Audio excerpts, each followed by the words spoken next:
Қайрат қызы бұл апай үшеуміз бір группада болдық. Сонда ең басты мына жердегі топқа бөлінген суреттерді қойып қойдым.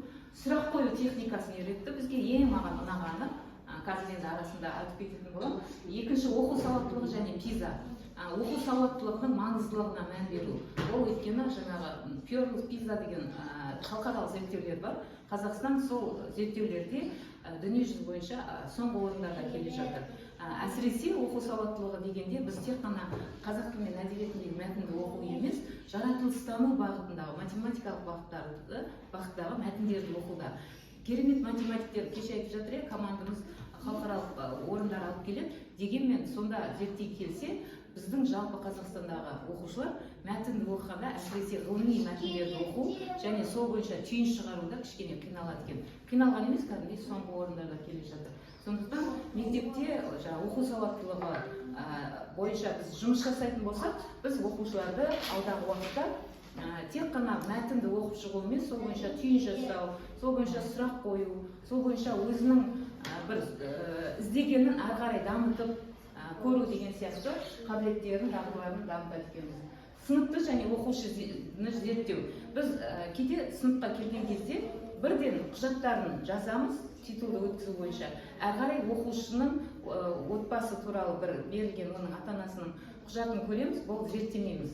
Біздің алдымыздағы оқушы қандай, жас ерекшелік бойынша ол сыныптағы ең кішкентай оқушы ма, ең үлкен оқушы ма, немесе оның бір бойында талант бар ма дегенді ескермейміз, жай ғана басқа пән мұғалімдерінің ол туралы пікірімен сол оқушы туралы қорытынды шығарамыз. Сондықтан оқушыны зерттеу бойынша өте көп мәліметтерді айтуға болады, бірақ әрине маған берген 10 минутта ол айтылмайды. Мына жерде кішкене оқушыны зерттеуде дегенде біз курста болдық қой, сонда өте қызық не ол тәжірибе көрсетті бізге тренер. Мысалы, нелерге бөліну. Мысалы, сіз үйдегі мысалы үлкен баласыз ба, ортаңғы ма, кенже ма, әрқайсының өзінің бір характеристикасы бар ғой, ол да бір керемет екен. Расында да осы жерде мысалы отырғандарды қарасақ та болады. Мысалы, үйдің кенжесі кімдер дегенде олар бірге қояды.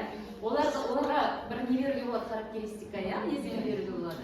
Ортаңғы, кіші балалар, мысалы, кенжелер керемет екен. Біз оған назар аудармаймыз ба? Сыныпта да солай жасасаңыздар сабақ беретін. Кенжелер, кенже болудың жақсы жағы мен зиян жағын айтады. Ортаншылар ортаншы болудың зиян жағыне, жақсы жағыне. Үлкендер де соны айтып шығады. Сол кезде олар өздері, мен сияқты тұңғыштар бар екен ғой деп біріншіден біліп жүреді, екіншіден өзі соны ата-аналармен өткізген өте тиімді. Практикада соны ата-аналар шақырып айтқан кезде бір ата-ана жылаған. Мен солай қиналып жүр деп ойламаппын. Одан кейінгі бауырларға қарайды екен тұңғышы. Немесе үйдің жалғыз болса, ол да өзінің, мысалы, жалғыз бала деп ата-ана оған бәрін үйіп төгіп береді, бірақ мейірім жетіспейді да онда. Қалған әпкесі жоқ, інісі жоқ. Сондай баласының аузынан естіген кезде ата-аналар баланы түсінеді екен. Сондықтан оқушыны зерттеуге өте көп мән берейік дегенді айтқым келеді сыныпта. Менің шеберлік клубыма қатыссаңыздар, сіздер ол жерде де осындай мәліметтермен кеңірек танысыңыздар. Сондықтан соған қатысуға шақырамын. Оқу мақсатынан сабақ мақсатына жететін тапсырмалар. Мысалы, бізде күнтізбелікте оқу мақсаты дұрыс берілген, сол оқу мақсатынан енді біз сабақ мақсатын шығара алуымыз керек. Кейбір мұғалімдердің сабағына қатысқанда, сабақ оқу мақсаты тұрса, соны сабақ мақсатына қоя салады екен. Ол кең мақсат болуы мүмкін. Мысалы, әдеби шығармалардағы кейіпкерлер талдау болса, сабақ мақсатта ол болмайды. Дәл қай шығарма, дәл қандай талдау екендігі айтылып кету керек. Келесі әдеби және лингвистикалық талдаулар жасатты. Кәдімгі біз бір күнді әдеби шығармаға талдау жасауға арнадық. Мұғалімдер өзіміз де кейде соған мән бермейді екенбіз. Лингвистикалық талдауларды біз мектепте қазір бағдарламада жоқ дейді екенбіз да, өзімізде ұмытып қалыппыз. Ана жерде кәдімгі фонетикалық талдау, морфологиялық талдау, синтаксистік талдауды топқа бөліп талдаған кезде біз талдаудың неше түрлі әлі де балаға керек екендігін, біздің ол көрінбегенмен нақты, ол сол мақсаттың ішінде жүргендігін, оны талдау неге үйретеді, ол сөйлеуге, дұрыс жазуға үйрететініне көз жеткіздік кәдімгідей. Және әдіс тәсілдер, бірнеше күн арналды әдіс тәсілдерге. Ол жерде қазіргі әдіс тәсілдер, бұрынғы әдіс тәсілдердің, әсіресе осы қаланың мұғалімдер кездескен кезде мұғалімдерден, қазақ тілі мұғалімдерден сұраса, қандай технологиямен жұмыс істедіңіз десе, олар жаңағы Бітібаева технологиясы, Қараев технологиясы дегендерді білмейді дейді. Өздері білетін бір-екі технология. Оны да сабақтың үстінде көрсет десе көрсетіп бере алмайды. Мына жерде мен сол элементін қолдандым деген. Сондықтан әдіс тәсілдерге көбірек мән беру керек. Өйткені әдіс тәсіл ол мұғалімнің қаруы. Негізінен жаңағы алдындағы оқушымен жұмыс жасаған кезде мына қаруыңыз болмаса сізге қиындау болады.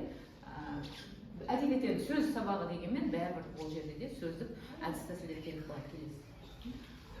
Енді құзыреттілік деген тақырып берілгендіктен, құзыреттілік деген мұғалімнің белгілі бір істі, белгілі бір нәрсені, деп айтайық, белгілі бір дағды іс әрекетті жасай алу қабілеті деуге болады. Құзыреттілікті жалпы айтатын болсақ. Соны біздің Қазақстанда мынандай құзыреттіліктер деп мұғалімдерді жалпы керекті құзыреттіліктер деп осыны бөліп қойыпты. Слайд жазбай ақ қойыңыздар, неге саламын.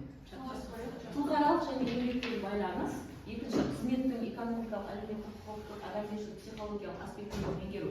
Яғни жан-жақтылығы бар біздің қандай да бір әдістерді пайдалану біліктілігі. Мысалы, кейде сізге сыныпта жұмысты ұйымдастыр десе, сіз ол балалармен қалай ұйымдастырамын деп бұрынғы бір өзіңіздің кезіңіздегі, оқушы кезіңіздегі тапсырманы беруіңіз мүмкін, ол қазіргі заманауи балаға жатпауы мүмкін. Осы жерде заманауи бала дегенді айтып кеткім келіп тұр. Заманауи бала деген біздің алдымызда Z және альфа ұрпақтары отыр. Ол туралы да мақалалар өте көп, сол туралы оқысаңыздар, ол балалардың біздің кезіміздегі баладан немесе сіздің оқушы кезіңіздегіден қандай айырмашылығы бар екендігін білеміз. Бір ғана нәрсе айтатын болсам, бұрынғы кездегі балаларда басқа қоғам болды деп қоғамды кінәлай салу дұрыс емес. Олардың кезіндегі саяси жағдай басқа болды, технология басқа болды. Қазіргі кездегі технология басқа. Сондықтан бала телефонда отырады, қазіргі бала жалқау, ештеңені үйренгісі келмейді. Оларда адамгершілік құндылық аз деген бір жақты баға беруден аулақ болуымыз керек. Ол әрине жастарға, балаларға ұнамайды, олардың ата-аналарына ұнамайды. Өзіміз де ата-анамыз, сондықтан ол балаларға не қажет, қоғам нені талап етіп отыр. Біз сонымен жүріп отыруымыз керек. Мұғалім соған ілескенде ғана өзінің оқушыларына сыйлы болады. Алтыншысы тиімді шешім қабылдау қабілеті. Жаңа шешім қабылдау деген қазіргі кездегі балаларға да жетіспейді. Өйткені біз оларға шешім қабылдауға мүмкіндік бермейміз. Біз бәрі өзіміз тарсылдап алып келеміз, тапсырма бер десе, тапсырманы орындатамыз, бір-біріне бағалатып қоямыз, өзіміз күткен жауапты айтқанша тұрамыз. Сіз қалай ойлайсыз, сіз қалай ойлайсыз деп. Ал оларға өздеріне бір соны жасау, күтілетін нәтижені өздеріне жасату мүмкіндігі беру керек. Келесі бар. Неше минут? Келесі, тапсырмалар орындадық біз сол курстың барысында, әсіресе Блум арқылы сұрақтар құрастыру. Біз сұрақты құрастырған кезде Абай кім, оның қандай шығармаларын білесің, қара сөздерде не айтылған, Ескендір поэмасындағы кейіпкердей талдау жаса деген сияқты білу түсіну деңгейіндегі сұрақтардан аса алмайды екенбіз. Бірақ Блум таксономиясында білу түсіну, екінші қолдану және талдау, үшінші жинақтау бағалау деген 6 саты бар. Біздің сұрағымыз 6 түрлі жаңағы оқу мақсаттары сондай деңгейлерге бөлінген ғой. Бірінші білу түсіну деңгейі 1 деген сан тұрса, 2 деген түсіну, 3, 4 дегенде біз қолдану, анализ жасау дегенге келіп жатырмыз.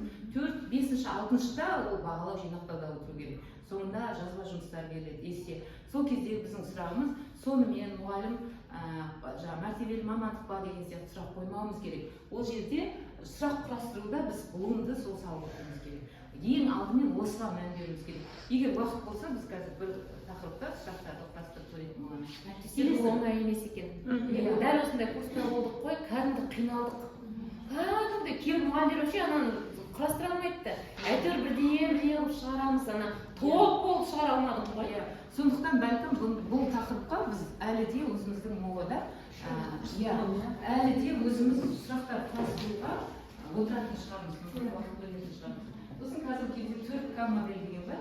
Бұл жаңағы қазіргі 21 ғасырдың адамына керекті, оқушы студентке керекті 10 экономикалық даму ұйымы осындай 10 қажеттілікті шығарған. Оның ішінде Қазақстан өзінің халықаралық зерттеудегі нәтижелерін қарай келіп 4К модель шығарған. Бұлар неге 4К деп аталады? Осы тілдегі К-дан басталатын 4 сөз.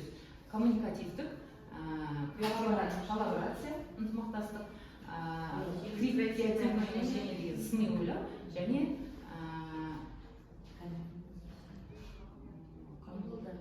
communication, коллаборация, креативное мышление. Қазір біреуін сосын есіме түскенде айтамын. сосын зерттеу ұрпаққа қажет мұғалім деген сұраған кезде ғалымдар бөлек өздері жасайды, қандай мұғалім мінсіз мұғалім, қандай мұғалім идеальный учитель деген өте көп, қарасаңыздар ашық. Соның ішінде оқушылардан сұраған сауалнамаларды алып қараған кезде оқушыларға мынандай мұғалімдер қажет екен. Олар бірінші, сіздер қалай білесіздер? Мінсіз мұғалім, ең жақсы мұғалім сіздіңше кім? Қандай мұғалім? Ең мұғалімнің бойында болу керек. Бір қасиетті айтыңызшы десе, нені айтар едіңіз? Мейірімді айтар едіңіз тағы. Адамгершілік тағы. Кез келген оқушымен тіл табыса алады. Эмпатия тағы. Оқушылардың көргісі келетін. Бақытты. Бақытты көргісі келетін мұғалім ол мұғалімді көргісі келетін. Сондықтан әрбір күнде сіздің үйіңіздегі болып жатқан жаңағы кейде мен айтамын, мұғалімнің мамандығы ол сахнада тұрған әншінің өмірі сияқты. Әншілер концертке айдап жылдап дайындалып сахнаға шығып сол өзінің бұрынғы әндерінен репертуарын өзгертіп қанша ақындармен группа адамдармен жиналып жұмыс жасайды, ал мұғалім күнде солай концерт бергенмен бірдей ғой. Сонда күнде сіз сол алдыңыздағы оқушыларға өзіңіздің энергияңызды беруге, олардан келген ықыласты алып, соны қайтара білуге сіз дайын болуыңыз керек. Негізінен бұл да көп ойланатын дүние. Сосын келесі бір практикалық біздің тәжірибе көрсеткен саламыз сол курстағы, осы соңғы lesson study, action research және зерттеу сұрағын құра білу. Бұл жерде ең бастысы lesson study'да да, action research'та да зерттеу сұрағы маңызды. Сондықтан құрметті ұстаздар, осы оқу жылына өзіңіздің тәжірибеңізде нені зерттегіңіз келеді және сіздің оқушыларыңызға нені бере алатындығыңызды байланыстырып, бір зерттеу сұрағын шығарып қойсаңыз, сіз lesson study'да жүрсеңіз де, өзіңіздің тәжірибеңізді action research арқылы зерттесеңіз, сіз жақсы мұғалім боласыз. Тыңдағандарыңызға рахмет. Бүгін менің сіздерге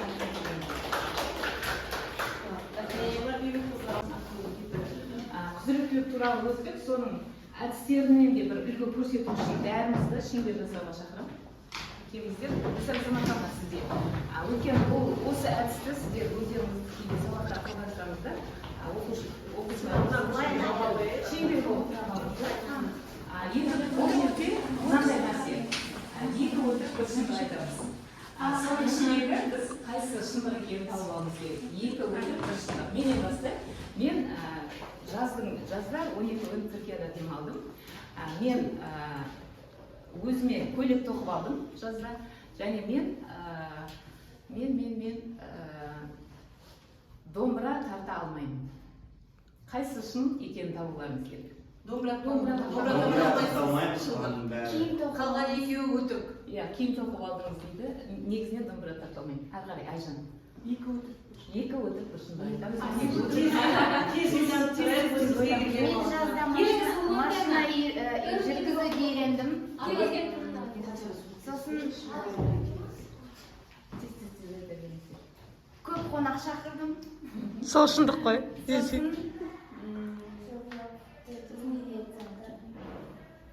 Ары қарай өтірік екенін бірден көрдім. Гүлзада. Болды екеуі. Қандай сұрақ шақырған дегенге кейін. Қандай сұрақ? Сол, көп дұрыс. Екі өтірік бір шындық. Екі өтірік бір шындық айтып бастап жатырмын. Мен айта салайын. Қандайын айта берсін. Мен бір өз мақсатыма жеттім, немерелі болдым. Ол жағынан аузында тұрған. Сосын. Қайбір өтірігің? Күн бір мемлекетке барып келдім. Немерелі болдыңыз. Мақсатыма жеттім, шындық. Мен айта берейін, мен Қазақстанның бүкіл облысында болып шықтым. Осы уақытқа дейін мен Түркия мемлекетінде аз уақыт тұрып келдім. Мен ұлтым қазақ емес. Екеуі шындық. Жоқ, екеуі өтірік, біреу шындық. Түркияда тұрдыңыз, Қыздарымыз Түркияда қоста болдыңыз. бүкіл облыста болып келгенім шындық, қалған екеуі өтірік. Мен айта берсем болады ма? Болады, айта. мен жаста ешкімге айтпай үйленіп алдым.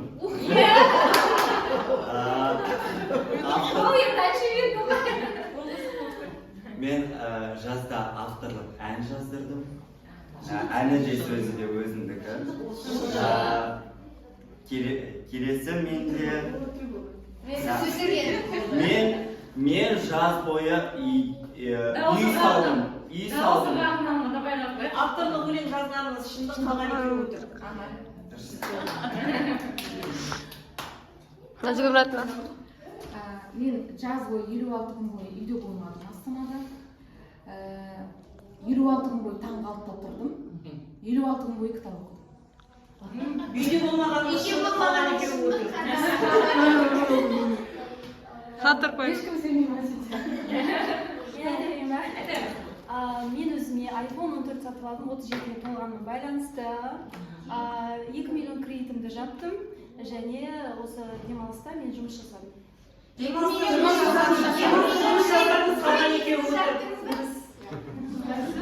айтамын ба?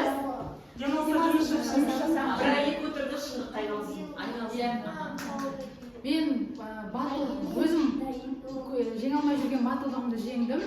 Екінші жартымды таптым. Үшінші Ташкентке бардым. Екінші жартыда тапқанымыз шындық қалған екеуі өтірік.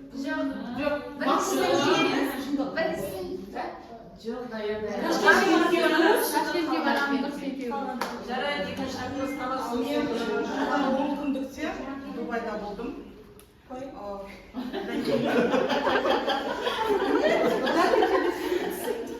Фитнес-клубта болдым, жаз бойы. Одан кейін Синемде. Ауылға барып кем болдыңыз сіз.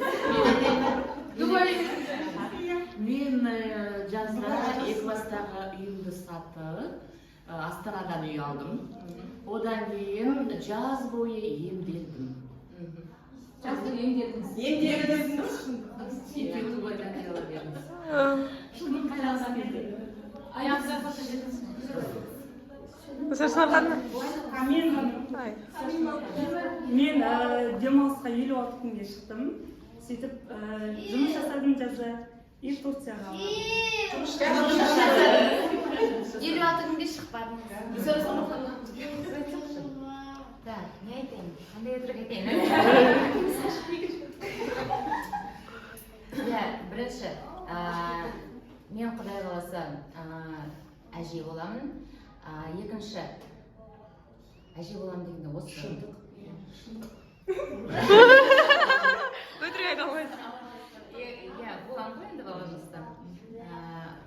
Келесі, екінші, менің інім бар. Өтірік туған інім. Үшінші, не айтайын деп қояды. Оны ойлап қалуға байланысты. Әже болатын шындық. Сән ойлап қой. Мен әже болдым. Бақжан Октябрьдің концертіне бардым. Керемет әсер алдым. Сосын жаз бойы ауылда болдым. Концертке онсыз әжесіз ол үйде. Үшінші дұрыс емес. Қайтадан әже болдым. Жаз бойы ауылда болдым. Бақжан Октябрьдің концертіне бардым. Өткен кеше айтты мен концертте. Иә. Кешеден жылап жүрді бұл кісі.